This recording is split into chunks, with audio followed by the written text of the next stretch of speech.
Hello everybody, I am Deepika from LearnoHub, a free learning platform where you can study science, maths, SST absolutely for free only at learnohub.com.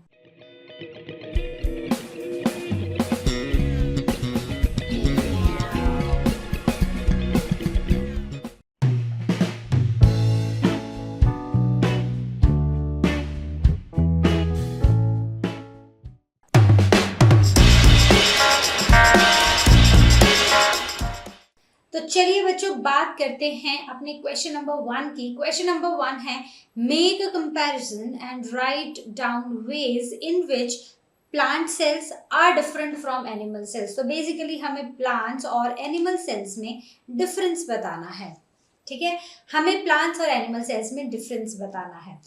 तो सबसे पहला difference है, अगर हम इसके size को देखें, ठीक है, हमारा सबसे पहला डिफरेंस है इससे साइज से रिलेटेड।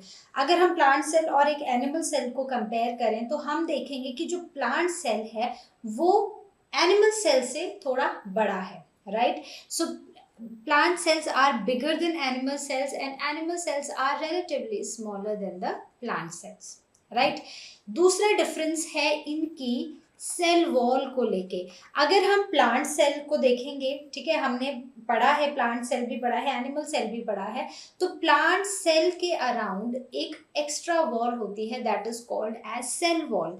वही सेल वॉल एनिमल सेल्स में एब्सेंट होती है। तो ऐसा क्यों है कि प्लांट सेल्स में है एनिमल में नहीं है? प्लांट सेल्स में इसलिए है क्योंकि हमें पता है कि प्लांट्स मूव नहीं कर सकते, वो एक ही जगह पे खड़े रहेंगे चाहे कितनी बारिश हो, धूप हो, तूफान चल रहा हो, राइट। तो उनके सेल्स को कुछ एक्स्ट्रा प्रोडक्शन चाहिए, उसके लिए सेल वॉल प्रेजेंट होती है सिर्फ प्लांट सेल्स में।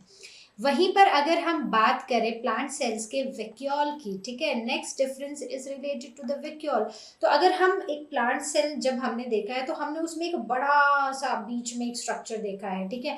अगर ये हमारा प्लांट सेल था तो ऑलमोस्ट इतना बड़ा, और बाकी सारे जो सेल से रिलेटेड जो भी कंपोनेंट्स थे वो इसके बाहर रहते थे, राइट। तो ये जो बड़ा सा कंपोनेंट है इसको हमने बोला था वैक्यूल। अब ये वैक्यूल इतना बड़ा है क्यों इन प्लांट सेल्स में? क्यों? क्योंकि ये इन प्लांट सेल्स के लिए एक फूड रिजर्व है, फूड स्टोरेज का एक कंपोनेंट है, राइट। अब क्योंकि वही बात है कि प्लांट्स मोबाइल तो होते नहीं हैं, अब वो एक ही जगह खड़े रहते हैं, तो वो अपने सेल्स में अपना खाना भर के रखते हैं ताकि किसी भी कंडीशन में उनको पानी, खाना जो भी चाहिए वो सेल अपने वैक्यूल से ले सके। ओके, तो वैक्यूल्स आर लार्जर, मतलब they cover almost 90% of the cell. और वहीं पर अगर हम एनिमल सेल की बात करें तो ये बहुत ही छोटा होता है और कई बार तो ये एब्सेंट भी होता है एनिमल सेल्स में। वहीं पर अगर हम बात करें क्लोरोप्लास्ट की, क्लोरोप्लास्ट क्या है? क्लोरोप्लास्ट में क्या होता है? क्लोरोफिल होती है, राइट, प्लास्टिड होते हैं ये। तो क्लोरोप्लास्ट प्रेजेंट होती है प्लांट सेल्स में, लेकिन एनिमल सेल्स में ये एब्सेंट होती है, राइट। अब अगर हम बात करें न्यूक्लियस की, तो अगर हम एक एनिमल सेल देखें, ठीक है, और एक प्लांट सेल देखें, तो प्लांट सेल में हम देखेंगे कि न्यूक्लियस ना ऐसा नहीं है कि वो सेंटर में है, वो कहीं भी ऐसे साइड में भी हो सकता है। लेकिन अगर हम एनिमल सेल की बात करें तो न्यूक्लियस जो है वो सेंटर में होता है, राइट। और ये जो प्लास्टिड्स वाला है ये बेसिकली हमने ये जो क्लोरोप्लास्ट वाला पढ़ा, ये क्लोरोप्लास्टिक प्लास्टिड ही होता है। तो plastids are present in plant cells but they are absent in animal cells. Plant cells में क्यों होते हैं? क्यों? क्लोरोप्लास्ट है, उसमें क्लोरोफिल है, क्लोरोफिल उनको फोटोसिंथेसिस में हेल्प करेगा, क्योंकि प्लांट्स ऑटोट्रॉफिक होते हैं। वहीं पर एनिमल्स ऑटोट्रॉफिक तो होते नहीं है, तो वो क्या करेंगे क्लोरोफिल का, है ना। चलिए देखते हैं अपना नेक्स्ट क्वेश्चन।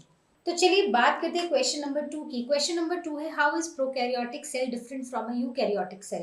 तो अगर हम एक प्रोकैरियोटिक सेल की बात कर रहे हैं तो एक प्रोकैरियोटिक सेल का जो साइज है वो एक यूकैरियोटिक सेल से छोटा होता है, ठीक है। So prokaryotic cells are small in size as compare to eukaryotic cells. So eukaryotic cells are relatively larger in size, right. ये तो हो गया इन दोनों के साइज में डिफरेंस। वहीं पर अगर हम प्रोकैरियोटिक सेल की बात करें तो इनकी जो न्यूक्लियर मेम्ब्रेन होती है वो एब्सेंट होती है। तो मतलब जो इसका न्यूक्लियर रीजन होता है ना वो वेल डिफाइंड नहीं होता है। अगर ये हमारा एक सेल है तो इसका जो न्यूक्लियर रीजन है वो कोई वेल डिफाइंड नहीं है, क्रोमोसोम वहीं कहीं साइटोप्लाज्म में होगा, राइट। और वहीं पर अगर हम यूकैरियोटिक सेल्स की बात करें तो इनका जो न्यूक्लियर रीजन है ना वो बहुत अच्छे से डिफाइंड होता है कि ये न्यूक्लियस है, ये उसके अंदर के स्ट्रक्चर है, ये बाहर के स्ट्रक्चर है, ठीक है। So there is a nuclear membrane and the nuclear region is very well defined.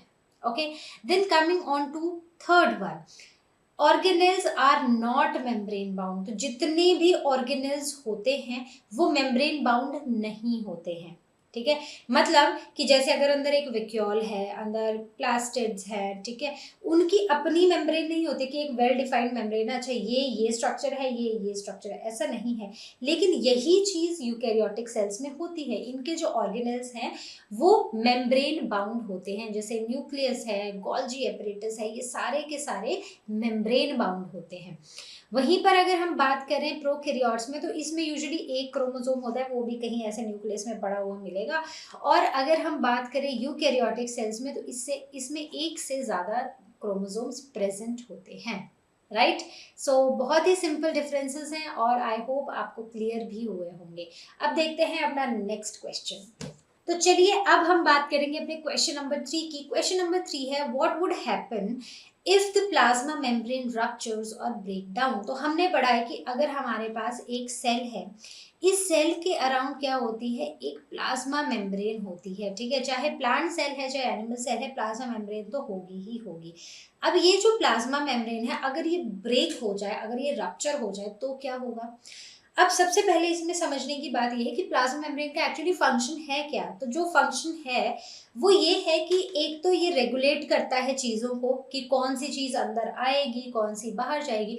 मतलब ये सिलेक्टिवली परमिएबल है, ये कुछ ही चीज़ों को अंदर आने देता है, कुछ ही चीज़ों को बाहर जाने देता है। तो सेल में जो भी टॉक्सिक चीज़ें होती है उनको बाहर भेज देता है, जो भी सेल के लिए इंपॉर्टेंट चीज़ें होती है उनको अंदर आने देता है, राइट। तो ये एक बहुत ही इंपॉर्टेंट फंक्शन है प्लाज्मा मेम्ब्रेन का। तो अब अगर हमारी प्लाज्मा मेम्ब्रेन सोचो कि रप्चर हो गई तो क्या होगा। अब यहाँ पर फ्री मूवमेंट हो जाएगा सब्सटेंसेस का, कोई भी अंदर आएगा, कोई भी बाहर जाएगा सेल के अंदर। कुछ टॉक्सिक चीज़ें भी अंदर आ जाएंगी, कुछ इम्पॉर्टेंट चीज़ें भी सेल के बाहर चली जाएंगी। तो कोई रेगुलेशन नहीं रहेगा सब्सटेंसेस का, और इसकी वजह से सेल जो है वो मर जाएगा। The cell will eventually die, right. So this is the answer of this question. और मुझे लगता है कि ये बहुत ही सिंपल है, इसमें सोचना सिर्फ ये है कि फंक्शन क्या है प्लाज्मा मेम्ब्रेन का, और अगर वो नहीं होगी तो ये सारी चीज़ें नहीं होंगी, राइट। ये सब इंपॉर्टेंट चीज़ें, रेगुलेशन नहीं हो पाएगी, सिलेक्टिव मूवमेंट नहीं हो पाएगा, तो सेल क्या हो जाएगा, सेल इवेंचुअली मर जाएगा, राइट। तो चलिए देखते हैं अपना नेक्स्ट क्वेश्चन। तो चलिए बात करते हैं क्वेश्चन नंबर 4 की। क्वेश्चन नंबर 4 है, what would happen to the life of a cell if there is no Golgi apparatus. तो अगर ये गोल्जी, ये जो क्यूट सा स्ट्रक्चर है ना, अगर ये हमारे सेल के अंदर नहीं होगा तो हमारे सेल का क्या होगा। देखो, गोल्जी एपरेटस जो है ना, वो ऐसे क्यूट लुकिंग जो एक स्ट्रक्चर है ना, ये बहुत ही इम्पॉर्टेंट है हमारे सेल के लिए, क्योंकि इसका जो मेन काम है ना वो है मैन्युफैक्चर करना, स्टोर करना और ट्रांसपोर्ट करना मटेरियल्स को, ठीक है। तो ये अगर आप इस स्ट्रक्चर को देखो तो ये बहुत सारे स्टैक्स हैं मेम्ब्रेन बाउंड वेसिकल्स के, ठीक है। ये ऐसे स्टैक में प्रेजेंट है। अब इनका काम है कि ये कुछ चीज़ों को बनाता भी है, कुछ चीज़ों को स्टोर करता है, उनको पैक करता है और पैक करके उनको उनकी लोकेशन पे भेज देता है। जैसे एक शिपिंग सेंटर होता है, हमने ऑर्डर किया, हमें वो चीज़ चाहिए, तो उन्होंने वो चीज़ स्टोर करके रखी थी, अब वो उसको पैक करेंगे, पैक करने के बाद वो सेफली हमें वो सारी चीज़ें कुरियर कर देंगे। वही काम होता है गोल्जी एपरेटस का। तो गोल्जी एपरेटस सोचो अगर नहीं है, मान लो प्रोटीन्स हैं, प्रोटीन्स बने हैं, ठीक है, अब इन्होंने उनको स्टोर किया है, इनको पैक किया है, अब प्रोटीन को, हर एक प्रोटीन को अपनी अपनी जगह पे जाना है। अगर गोल्जी एपरेटस नहीं होगा तो ये प्रोटीन्स तो कहीं भी फ्लोट करते रहेंगे पूरी बॉडी में, ठीक है। जहाँ पर एक्चुअली उन्हें जाना है वहाँ तो वो पहुँच ही नहीं पाएंगे, क्योंकि वो डायरेक्शन लेस होंगे, उनको बताएगा कौन कि जाना कहाँ है, राइट। तो वो कहीं भी फ्लोट करते रहेंगे और वो हमारी बॉडी के लिए एकदम यूजलेस होंगे, है ना। हम यूज़ ही नहीं कर पाएंगे तो यूजलेस ही हुआ। तो अब हमारी बॉडी से कितना सफ़र करेगी, हमारी बॉडी की ग्रोथ, डेवलपमेंट कुछ भी नहीं हो पा रहा, क्योंकि हमारी बॉडी को important necessary proteins, essential proteins ही नहीं मिल रहे हैं। दूसरा इसका काम होता है कुछ सेल्स की फॉर्मेशन में भी ये इन्वॉल्व होता है, जैसे कि एक ऑर्गेनेली के प्रोडक्शन में ये हेल्प करता है, दैट इज लाइसोसोम्स। अब लाइसोसोम्स का क्या काम है, एक सेल है उसमें लाइसोसोम्स है, ठीक है, उनमें लिटिक एंजाइम्स होते हैं, मतलब वो डैमेजिंग एक ब्रेक डाउन करने वाले एंजाइम्स होते हैं। अब एक सेल है उसमें भी उसका अपना कितना वेस्ट प्रोड्यूस हो रहा है, वो सारा का सारा वेस्ट प्रोड्यूस कौन ले लेता है, लाइसोसोम्स ले लेते हैं, और वो उस टॉक्सिक मटेरियल को सेल से रिमूव करता रहता है। अब मानो हमारी बॉडी का एक्सक्रीटरी सिस्टम ना काम करे तो हमारी बॉडी में तो वेस्ट ही बनता रहेगा और वो अकमलेट होता रहेगा और फाइनली हम मर जाएंगे, ऐसा ही होगा ना। तो वैसा ही अगर गोल्जी बॉडी नहीं होगा तो लाइसोसोम्स नहीं बनेंगे, लाइसोसोम्स नहीं बनेंगे तो हमारी जो सेल है वो बहुत ही टॉक्सिक हो जाएगा और अल्टीमेटली वो सेल मर जाएगा, ठीक है। उसके बाद एक और चीज़ है, दैट इज एक्रोजोम। एक्रोजोम हमने कहाँ पढ़ा है, हम इसको पढ़ते हैं स्पर्मेटोजेनेसिस में, ठीक है। स्पर्मेटोजेनेसिस मतलब स्पर्म्स की प्रोडक्शन में। अब स्पर्म्स की प्रोडक्शन में अगर हम स्पर्म का स्ट्रक्चर देखें तो वो ना कुछ ऐसा होता है, उसमें एक हेड होता है और यहाँ पर एक एक्रोजोम होता है, ठीक है। ये जो एक्रोजोम की मैन्युफैक्चर होता है, ठीक है, इसकी जो प्रोडक्शन होती है, ये जो प्रोसेस होता है जब ये बनता है, इसमें भी कौन हेल्प करता है, गोल्जी एपरेटस ही हेल्प करता है। अब सोचो अगर वही बात है, अब गोल्जी एपरेटस नहीं हुआ तो स्पर्म प्रोडक्शन ही नहीं होगी, स्पर्म प्रोडक्शन नहीं होगी तो फर्टिलाइजेशन कहाँ से होगी, फर्टिलाइजेशन नहीं होगी तो ह्यूमंस की रिप्रोडक्शन कहाँ से होगी, right. So this is how this particular organelle is so important to us, right. तो आपको समझ आ गया होगा अब तक। तो चलिए देखते हैं अपना नेक्स्ट क्वेश्चन। तो चलिए बात करते हैं क्वेश्चन नंबर 5 की, which organelle is known as the power house of the cell and why. तो अगर हम ये बोल रहे हैं पावर हाउस, ठीक है, कहाँ गया मेरा, ओके तो अगर हम ये बोल रहे हैं पावर हाउस मतलब एक ऐसी चीज जो एनर्जी प्रोवाइड कर रही है, पावर प्रोवाइड कर रही है, ठीक है, हमें चलने फिरने की, हमें अपना डेली एक्टिविटीज करने की आज़ादी दे रही है, ठीक है, तो वो हुआ पावर हाउस, ठीक है। तो अब ये जो पावर हाउस होता है सेल्स का, ये क्यों इम्पोर्टेंट होता है, ताकि हमें एनर्जी मिले, है ना। अब अगर हम सेल की बात करें तो कौन सा ऐसा ऑर्गेनेल होता है जो पावर हाउस होता है सेल का, वो होता है mitochondria, and this is the structure of mitochondria, है ना। आपको याद है हमने पढ़ा था एक क्वेश्चन में एमसीक्यू में कि ग्लूकोज है, ग्लूकोज पायरुवेट में कन्वर्ट हो रहा है साइटोप्लाज्म में, उसके बाद वो पायरुवेट जो है वो चला जा रहा है माइटोकॉन्ड्रिया में और वो क्रैब साइकिल में जाके बहुत सारे प्रोडक्ट्स प्लस एनर्जी रिलीज कर रहा है in the form of ATP, ठीक है। तो वो कहाँ हो रहा था, माइटोकॉन्ड्रिया में, राइट। तो माइटोकॉन्ड्रिया जो है वो होता है power house of the cell, क्योंकि यहाँ पर एनर्जी रिलीज होती है, जितने भी सेल को काम करने हैं, हमें अपनी लाइफ में जो भी काम करने हैं, वो सारी एनर्जी कहाँ पर बनती है, माइटोकॉन्ड्रिया में बनती है। किस फॉर्म में बनती है, एटीपी की फॉर्म में, एडिनोसिन ट्राइफॉस्फेट, ठीक है। तो एनर्जी किस फॉर्म में बन रही है, ATP, adenosine triphosphate. Adenosine triphosphate जो है वो एक एनर्जी करेंसी है सेल की, ठीक है, मतलब ये एनर्जी का एक लेवल है, ठीक है, एनर्जी मीटर है हमारे सेल का। तो इसीलिए जो हमारा माइटोकॉन्ड्रिया है वो हमारे सेल के लिए बहुत इंपॉर्टेंट है, क्योंकि वो उसको अलग अलग काम करने के लिए एनर्जी प्रोवाइड करता है, ठीक है। So this is why mitochondria is called as the powerhouse of the cell, right। चलो देखते हैं अपना क्वेश्चन नंबर 6। तो देखते हैं क्वेश्चन नंबर 6। क्वेश्चन नंबर 6 है, where do the lipids and proteins constituting the cell membrane get synthesized.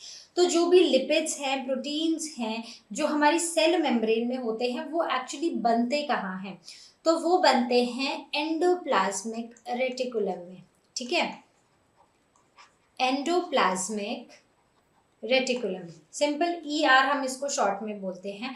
अब endoplasmic reticulum जो होते हैं ये दो तरह के होते हैं, एक होते हैं स्मूथ एंडोप्लाज्मिक रेटिकुलम और एक होते हैं रफ एंडोप्लाज्मिक रेटिकुलम। स्मूथ जो होते हैं उनका सरफेस स्मूथ होता है, ठीक है, वहीं पर रफ जो होते हैं तो उनके ऊपर क्या होता है, छोटे छोटे ऐसे राइबोसोम्स बने होते हैं। राइबोसोम्स क्या होते हैं, वो स्ट्रक्चर्स जहाँ पर प्रोटीन्स बनते हैं, राइट। तो ऑब्वियसली जब हमें पूछे कि प्रोटीन्स कहाँ बनेंगे, तो प्रोटीन्स वहीं बनेंगे जहाँ पर राइबोसोम्स होंगे। तो प्रोटीन्स बनेंगे रफ एंडोप्लाज्मिक रेटिकुलम में और लिपिड्स बनेंगे स्मूथ एंडोप्लाज्मिक रेटिकुलम में। तो अगर हम देखें तो अगर ये हमारा न्यूक्लियस है, अब ये जो ऐसे स्ट्रक्चर्स है ना, दीज आर एंडोप्लाज्मिक रेटिकुलम। जहां पर ऐसे डॉट डॉट्स होंगे एंडोप्लाज्मिक रेटिकुलम के ऊपर means that is a rough endoplasmic reticulum. और ये जो डॉट्स हैं ये राइबोसोम्स हैं, तो राइबोसोम्स बनाते हैं प्रोटीन्स। तो प्रोटीन्स कहाँ बनेंगे? रफ एंडोप्लाज्मिक रेटिकुलम में। और जो ऐसे बिल्कुल स्मूथ होंगे, जिनके पास ये ऊपर बीड लाइक स्ट्रक्चर्स नहीं होंगे, वो होंगे हमारे स्मूथ एंडोप्लाज्मिक रेटिकुलम, और वहां पर बनेंगे लिपिड्स। ओके, चलिए देखते हैं नेक्स्ट क्वेश्चन। तो चलिए बात करते हैं क्वेश्चन नंबर 7 की। How does N amoeba obtain its food? तो अमीबा अपना खाना कैसे लेता है? तो अमीबा अपना खाना लेता है through the process called phagocytosis. तो अब ये फेगोसाइटोसिस है क्या? फेगोसाइटोसिस मतलब कि अमीबा है, ठीक है, वो सिंगल सेल स्ट्रक्चर है, उसके पास कोई आर्म्स, लेग्स, माउथ कुछ भी नहीं है। तो वो क्या करता है, अपनी प्लाज्मा मेम्ब्रेन को से एनगल्फ कर लेता है उस फूड को, ठीक है। तो हम देखते हैं जैसे अब ये अमीबा है, ये इसकी प्लाज्मा मेम्ब्रेन है, इसने सेंस किया फूड अपने आसपास। तो ये जो प्लाज्मा मेम्ब्रेन है इसने एनगल्फ कर लिया इस फूड को, ठीक है। So this process is called ingestion. जैसे कि हमने ह्यूमंस में पढ़ा, ingestion, digestion, absorption, assimilation and then egestion of food. तो सेम 5 स्टेप्स हैं, ठीक है। So this is ingestion of food. इसके बाद इसने ये एक स्ट्रक्चर बना लिया, ठीक है, एक वैक्यूल बना लिया, उसके अंदर इस खाने को ले लिया, और इसमें क्या है, बहुत ज़्यादा डाइजेस्टिव एंजाइम्स हैं, वो एंजाइम्स जो इस खाने को प्रॉपर्ली डाइजेस्ट कर देंगे, ठीक है। So this process is called digestion. अब इसके बाद खाना डाइजेस्ट हो गया, अब ये खाना होगा एब्जॉर्ब, वो भी इसी की वॉल से ये खाना एब्जॉर्ब होता रहेगा इस अमीबा के अंदर, इस सेल के अंदर। सो दिस इज कॉल्ड एब्जॉर्प्शन।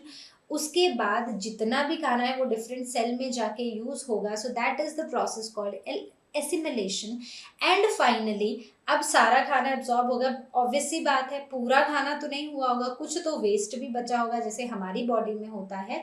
तो वो इसी वैक्यूल के थ्रू, इस वैक्यूल को बाहर की तरफ, इसको वापस से प्लाज्मा मेम्ब्रेन की तरफ ये जाता है, और यहाँ से ये जो खाना है, ये जो अनडाइजेस्टेड वेस्ट मटेरियल है, इसको बॉडी से थ्रो कर दिया जाता है, and this is called egestion, ठीक है। तो ये क्या कर रहा है, ये बेसिकली ये क्या बने हैं, इनको क्या बोलते हैं, इनको बोलते हैं हम सीडोपोडिया। तो ये प्लाज्मा मेम्ब्रेन की एक्सटेंशंस होती हैं, ये सीडोपोडिया बनाती हैं, मतलब सीडोपोडिया के थ्रू ये उस खाने को एनगल्फ कर रहे हैं, ठीक है।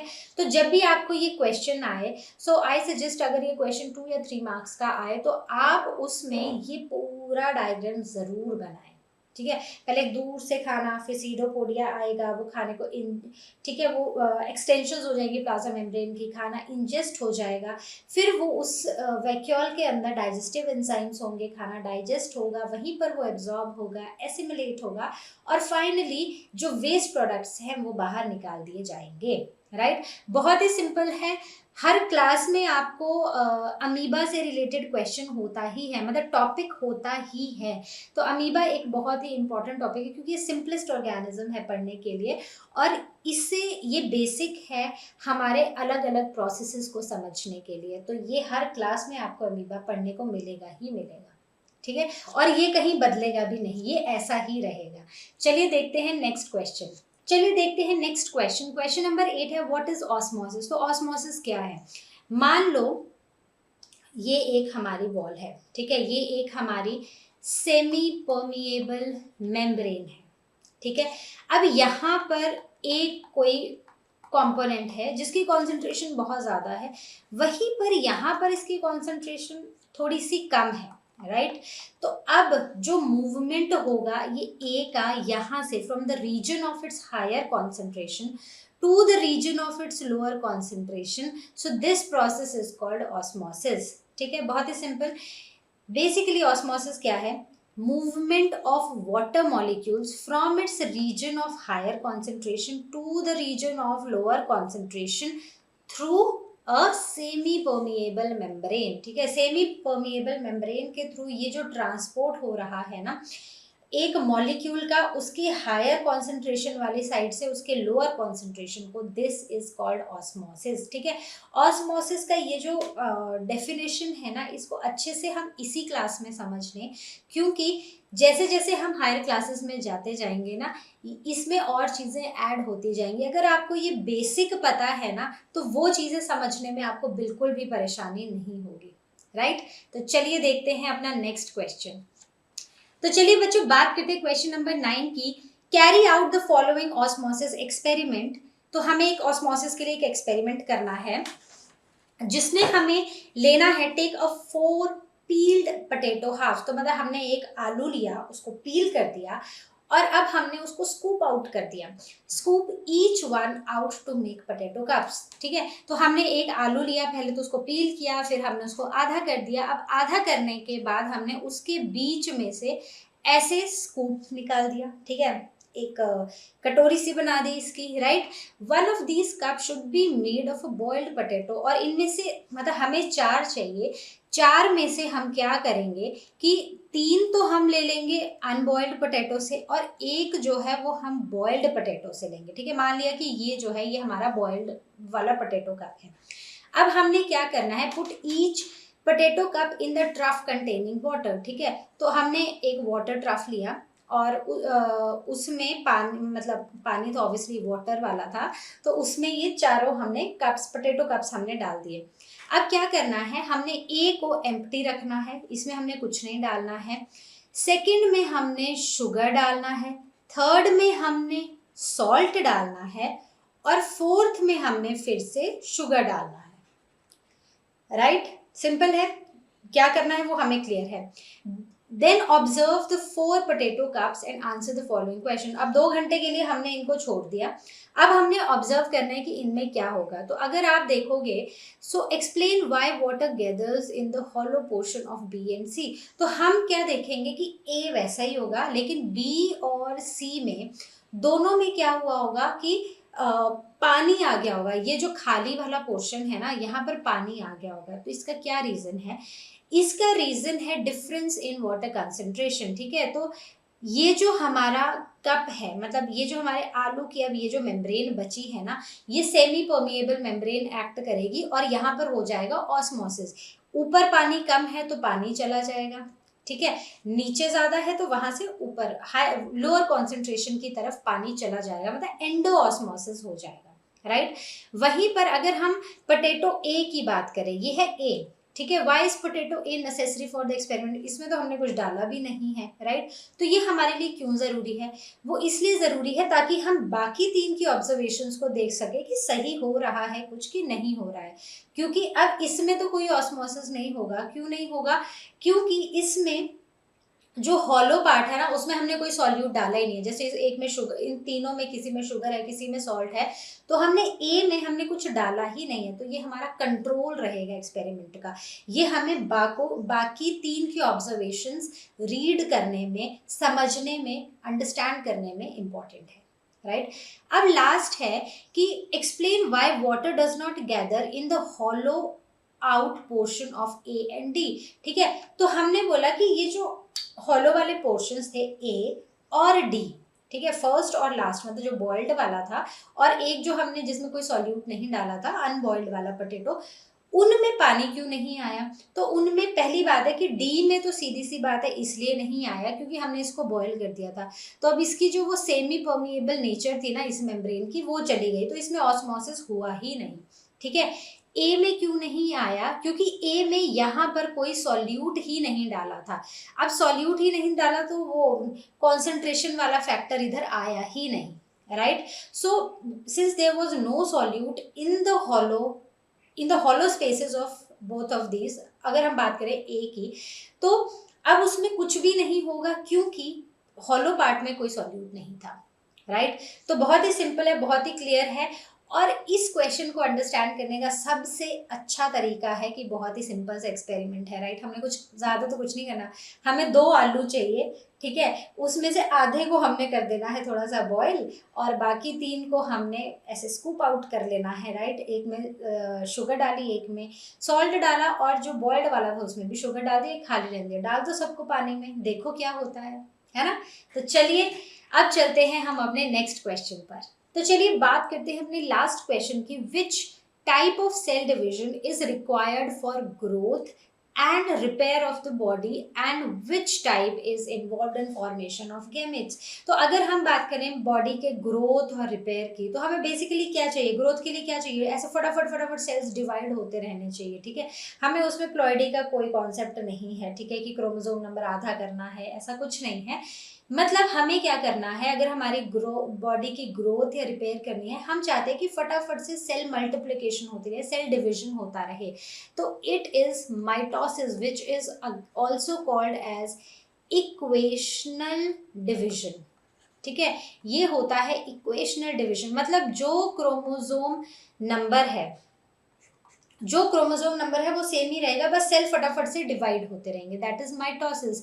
तो इससे ग्रोथ एंड रिपेयर होती है बॉडी की। वहीं पर अगर हमारी बॉडी में गैमीट फॉर्मेशन होना है, तो उसमें क्या होता है कि एक मदर सेल होता है, एक फादर सेल होता है, राइट। तो अब जो जाइगोट बनता है वो आता है, जैसे ये एन होता है, ये एन होता है, ये 2n हो जाता है, इसकी प्लॉइडी डबल हो जाती है, ठीक है, गैमेट से। तो इस केस में हमें चाहिए कि जो हमारे गैमेट्स बने ना, उनका क्रोमोसोम नंबर हाफ हो जाए, है ना। हमारे क्रोमोसोम, हमारे जो सेक्स क्रोमोसोम्स होते हैं, ठीक है, जो हमारे गैमेट्स होते हैं, सॉरी, उनका जो क्रोमोसोम नंबर होता है वो हाफ होता है। So it happens with the help of a division called meiosis, and this is reductional division, मतलब कि इसमें जो क्रोमोसोम नंबर है वो हाफ हो जाता है, राइट। बहुत ही सिंपल है। तो बच्चों, आज हमने फंडामेंटल यूनिट ऑफ लाइफ सारे क्वेश्चंस डिस्कस कर लिए हैं, एंड आई होप ये सभी आपको बहुत अच्छे से क्लियर भी हुए होंगे। तो अब हम मिलेंगे अपने नेक्स्ट वीडियो में, और जैसा कि आप जानते हैं, लर्नो हब फ्री है पर बेस्ट है।